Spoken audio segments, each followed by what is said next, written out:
Oriku ngjitet në kategorinë e parë në ndeshjen finale përballë Butrintit. Ekipi i Orikut ka fituar me shifra 3-0, duke arritur kështu objektivin e një sezoni të tërë dhe tashmë do të luajë një kategori më lart në sezonin e ardhshëm.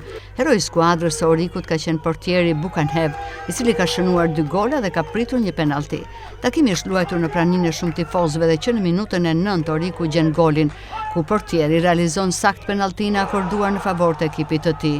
Vetëm pak minuta më vonë Butrinti fiton një penallti, por portieri i Orikut e pret duke mos lejuar barazimin. Me shifrat 1-0 mbyllet pjesa e parë.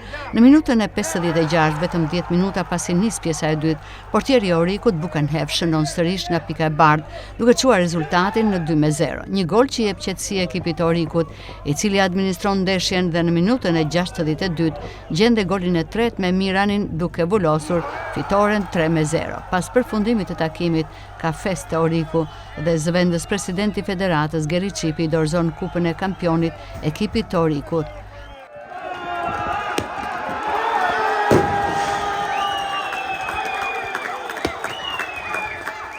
Ndërkohë presidenti i ekipit Muharrem Yazoj dhe trajneri Sherifi Driza i dukshëm të emocionuar teksuan se u arrit objektivi dhe u shpërblye puna një sezoni të gjatë.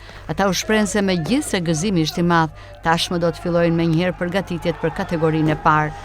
Po patjetër ishte një ndeshje shumë e luftuar, ishte shumë e dëshirë për të luajtur dhe siç e luajtë që e fituam. Më në fund jam shumë entuziazmuar që më në fund edhe në rikuam edhe një kupë. U shpërbliëm këtyre tifozëve të zjarrit dhe dashamirë nga ndjekur gjithë kampionatin dhe realizuam atë punën e përgatitur gjatë gjithë vitit. Edhe kështu jam ndjem shumë mirë që më në fund ja dolëm. Faleminderit të gjithëve, faleminderit edhe juve, faleminderit të gjithëve që ndihmuan për të realizuar ndeshje kaq të bukur e një fitore kaq të pastër. Kategorinë e parë vitin tjetër, po patjetër. Tani apo është më? Po patjetër unë kam vazhduar mendoj.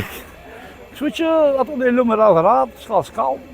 Besoj qëllimi ishte objektivisht që të vemi edhe të jetojmë në kategorinë e parë, të mos bien, të mjetojmë. Është atje kampionati i bukur, është niveli i lartë, është i shpejt.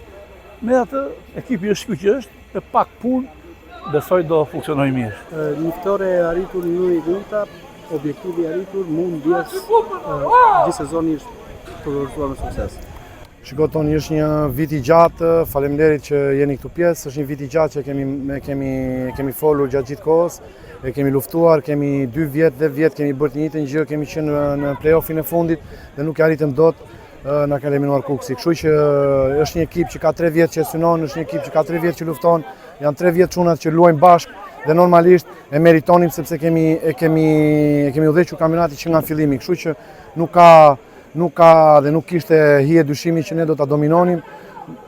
Nuk e mendoja kaq të thjeshtë, të them të drejtën, sepse ishte rezultat 3-0, kështu që në një ndeshje finale, po gjithsesi çunat bën më të mirën dhe një falënderim u takon vetëm atyre dhe publikut që na ka mbështetur, ka qenë i pamas. Kategoria e parë kërkon një ekip ndryshe apo është ende shpejt të festojnë? Unë jam kundra çdo gjëje që kësaj që do apo s'do, është një gjë që do e flasim gjatë kohës.